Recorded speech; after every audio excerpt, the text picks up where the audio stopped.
kasih Pak. Pertama-tama perkenalkan, nama saya Muhammad Fazilhar, saya Rudi Saputra. Dan di sini kita mengambil jurnal implementasi manajemen peserta didik SMK Negeri 1 Borong-Borong.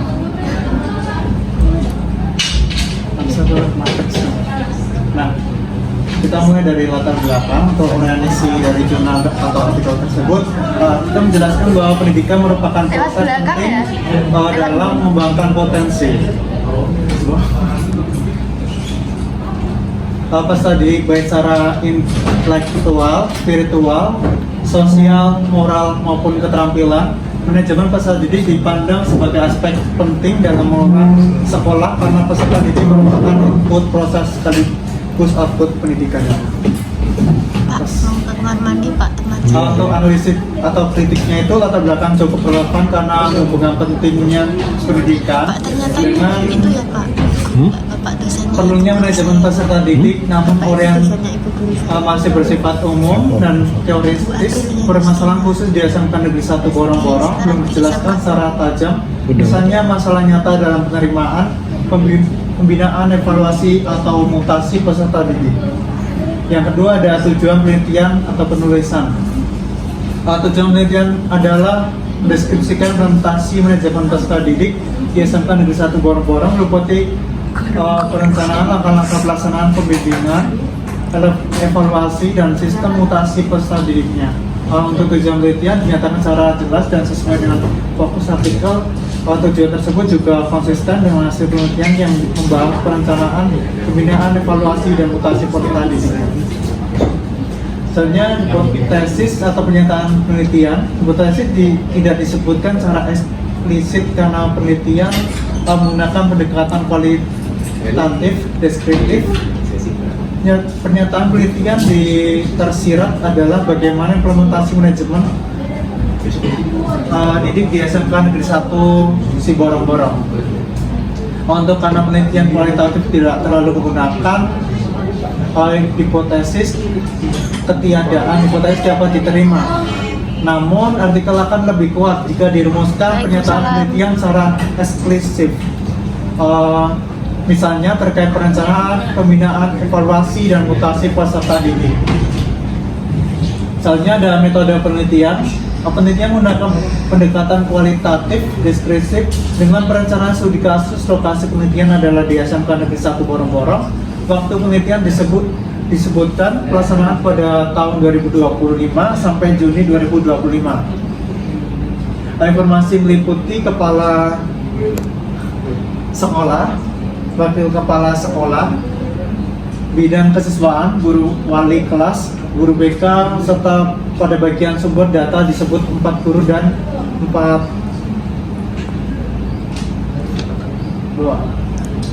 siswa. Teknik pengumpulan data meliputi observasi, wawancara, dan dokumentasi. Analisis data dilakukan secara induktif melalui reduksi data, penyajian data, verifikasi, dan penarikan kesimpulan.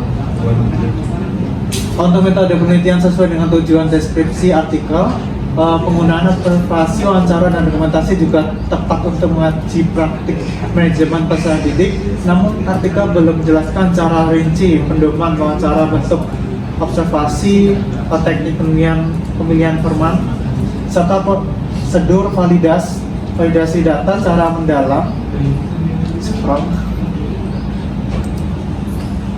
Misalnya ada data penelitian, data digunakan berdiri atas data primer dan data sekunder. Data primer diperoleh melalui wawancara dan observasi terhadap informasi di sekolah.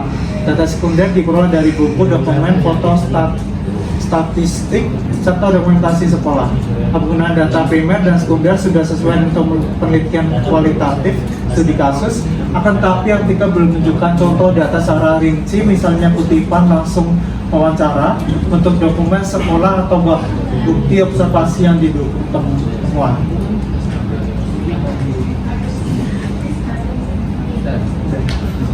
Selanjutnya ada temuan umum.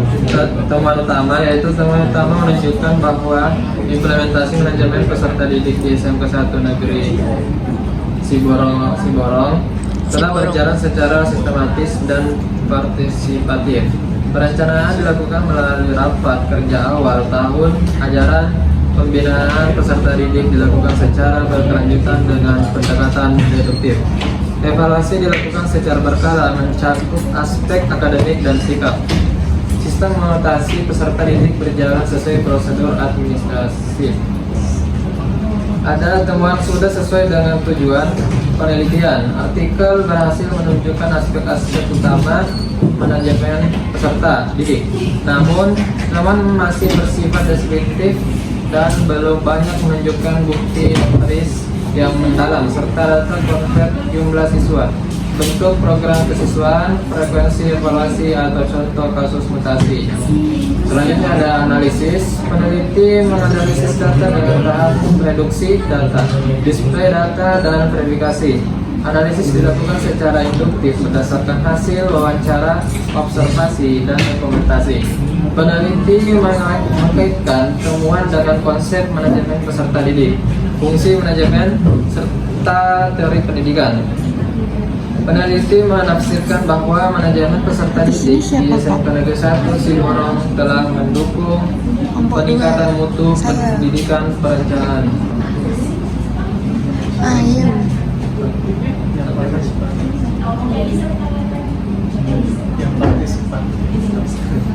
Ada teknik analisis yang digunakan sudah sesuai dengan pendekatan kualitatif, namun hubungan antara temuan lapangan dan teori masih dapat diperkuat. Artikel belum banyak memperlihatkan proses bagaimana data mentah diubah menjadi kategori, tema, dan kesimpulan.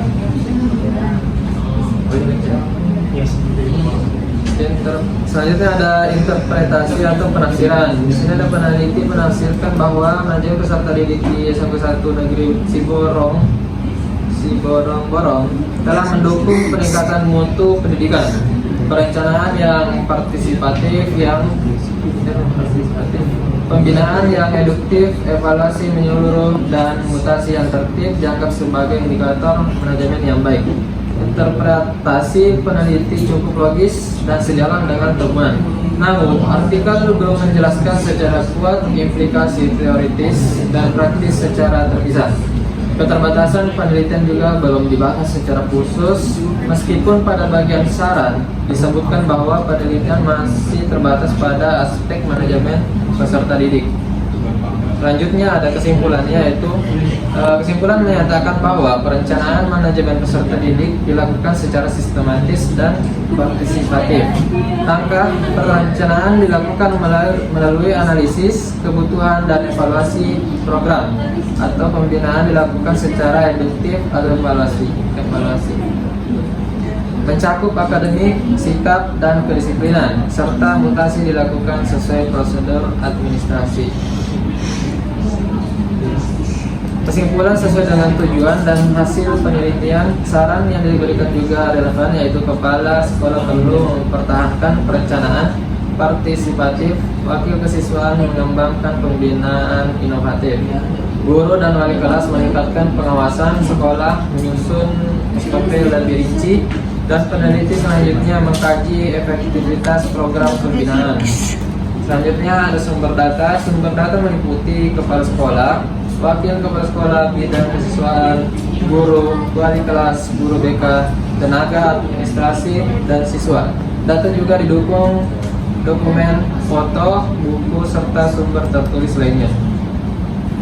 Sumber data cukup relevan karena melibatkan pihak-pihak yang berhubungan langsung dengan manajemen peserta didik. Namun, artikel belum menjelaskan secara rinci jumlah seluruh informan pada setiap kategori, kriteria pemilihan informan, dan kedalaman informasi yang diperoleh dari masing-masing sumber. Selanjutnya ada referensi atau daftar pustaka. Referensi mencakup buku, jurnal, regulasi, dan sumber internet yang berkaitan dengan pendidikan, manajemen peserta didik, metode penelitian kualitatif, evaluasi peserta didik, dan sistem mutasi. Referensi cukup relevan dengan topik. Beberapa referensi tergolong mutakhir, seperti sumber tahun 2003 dan 2024. Namun, ada juga referensi lama dan beberapa penulisan daftar pustaka yang belum sepenuhnya konsisten. secara gaya akademik. Selain itu, terdapat sumber internet yang kredibilitas akademiknya perlu ditinjau kembali. Ya. Mungkin cukup sekian dari kami, kurang lebihnya mohon dimaafkan. Ya, dimaafkan. Assalamualaikum warahmatullahi wabarakatuh. Waalaikumsalam warahmatullahi wabarakatuh.